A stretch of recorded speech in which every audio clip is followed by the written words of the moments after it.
Chapter 20, Counterplotting. Curdie was already sufficiently enlightened as to how things were going to see that he must have the princess of one mind with him, and they must work together. It was clear that amongst those about the king there was a plot against him. For one thing, they had agreed in a lie concerning himself, and it was plain also that the doctor was working out a design against the health and reason of his majesty, rendering the question of his life a matter of little moment. It was in itself sufficient to justify the worst fears that the people outside the palace were ignorant of his majesty's condition. He believed those inside it also, the butler excepted, were ignorant of it as well. Doubtless his majesty's counsellors desired to alienate the hearts of his subjects from their sovereign. Curdie's idea was that they intended to kill the king, marry the princess to one of themselves, and found a new dynasty. But whatever their purpose, there was treason in the palace of the worst sort. They were making and keeping the king incapable in order to effect that purpose. The first thing to be seen to, therefore, was that his majesty should neither eat morsel nor drink drop of anything prepared for him in the palace. Could this have been managed without the princess, Curdie would have preferred leaving her in ignorance of the horrors from which he sought to deliver her. He feared also the danger of her knowledge betraying itself to the evil eyes about her, but it must be risked, and she had always been a wise child. Another thing was clear to him, that with such traitors no terms of honour were either binding or possible, and that, short of lying, he might use any means to foil them. And he could not doubt that the old princess had sent him expressly to frustrate their plans. While he stood thinking thus with himself, the princess was earnestly watching the king, with looks of childish love and womanly tenderness that went to Curdie's heart. Now and then, with a great fan of peacock feathers, she would fan him very softly. Now and then, seeing a cloud begin to gather upon the sky of his sleeping face, she would climb upon the bed, and, bending to his ear, whisper into it, then draw back and watch again, generally to see the cloud disperse. In his deepest slumber, the soul of the king lay open to the voice of his child, and that voice had power either to change the aspect of his visions, or, which was better still, to breathe hope into his heart and courage to endure them. Curdie came near and softly called her. "I can't leave Papa just yet," she returned in a low voice. "I will wait," said Curdie, "but I want very much to say something."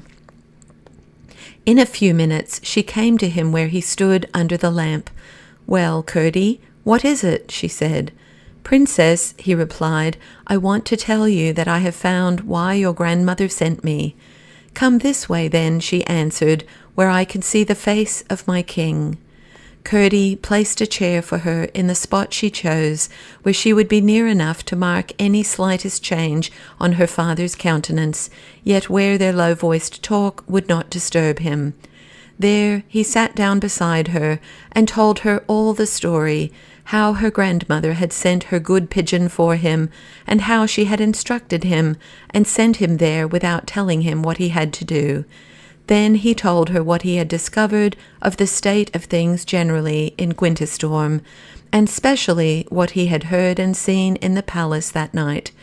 "Things are in a bad state enough," he said in conclusion, "lying and selfishness and inhospitality and dishonesty everywhere, and to crown all, they speak with disrespect of the good king, and not a man of them knows he is ill." "You frighten me dreadfully," said Irene, trembling. "You must be brave, for your king's sake," said Curdie. "Indeed I will," she replied, and turned a long, loving look upon the beautiful face of her father. "But what is to be done?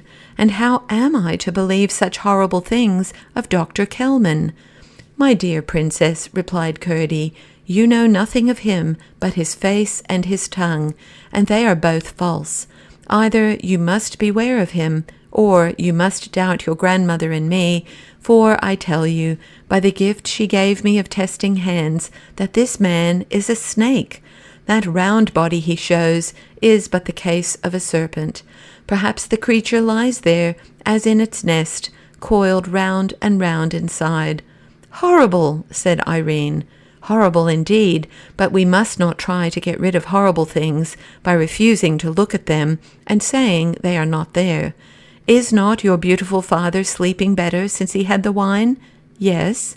Does he always sleep better after having it? She reflected an instant. No, always worse, till tonight, she answered.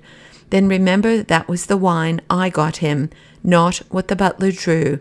Nothing that passes through any hand in the house except yours or mine must henceforth, till he is well, reach his Majesty's lips. But how, dear Curdie, said the princess, almost crying. That we must contrive, answered Curdie. I know how to take care of the wine, but for his food, now we must think. He takes hardly any, said the princess, with a pathetic shake of her little head, which Curdie had almost learned to look for. The more need, he replied. There should be no poison in it. Irene shuddered. As soon as he has honest food, he will begin to grow better. And you must be just as careful with yourself, princess, Curdie went on, for you don't know when they may begin to poison you too. There's no fear of me. Don't talk about me, said Irene. The good food, how are we to get it, Curdie? That is the whole question. I am thinking hard, answered Curdie. The good food, let me see. Such servants as I saw below are sure to have the best of everything for themselves. I will go and see what I can find on their supper table. The Chancellor sleeps in the house, and he and the master of the king's horse always have their supper together in a room off the great hall to the right as you go down the stair, said Irene. I would go with you, but I dare not leave my father. Alas, he scarcely ever takes more than a mouthful. I can't think how he lives, and the very thing he would like, and often asks for, a bit of bread, I can hardly ever get for him. Dr. Kelman has forbidden it, and says it is nothing less than poison to him. Bread at least he shall have, said Curdie, and that, with the honest wine, will do as well as anything, I do believe. I will go at once and look for some, but I want you to see Lena first, and know her, lest, coming upon her by accident at any time, you should be frightened. I should like much to see her, said the princess. Warning her not to be startled by her ugliness, he went to the door and called her. She entered, creeping with downcast head, and dragging her tail over the floor behind her. Curdie watched the princess as the frightful creature came nearer and nearer. One shudder went from head to foot of her, and next instant she stepped to meet her. Lena dropped flat on the floor and covered her face with her two big paws. It went to the heart of the princess. In a moment she was on her knees beside her, stroking her ugly head and patting her all over. "Good dog, dear, ugly dog," she said. Lena whimpered. "I believe," said Curdie, "from what your grandmother told me, that Lena is a woman, and that she was naughty, but is now growing good." Lena had lifted her head while Irene was caressing her. Now she dropped it again between her paws, but the princess took it in her hands and kissed the forehead betwixt the gold-green eyes. "Shall I take her with me, or leave her?" asked Curdie. "Leave her, poor dear," said Irene, and Curdie, knowing the way now, went without her. He took his way first to the room the princess had spoken of, and there also were the remains of supper. But neither there nor in the kitchen could he find a scrap of plain, wholesome-looking bread. So he returned and told her that as soon as it was light he would go into the city for some, and asked her for a handkerchief to tie it in. If he could not bring it himself, he would send it by Lena, who could keep out of sight better than he, and as soon as all was quiet at night he would come to her again. He also asked her to tell the king that he was in the house. His hope lay in the fact that bakers everywhere go to work early, but it was yet much too early, So he persuaded the princess to lie down, promising to call her if the king should stir.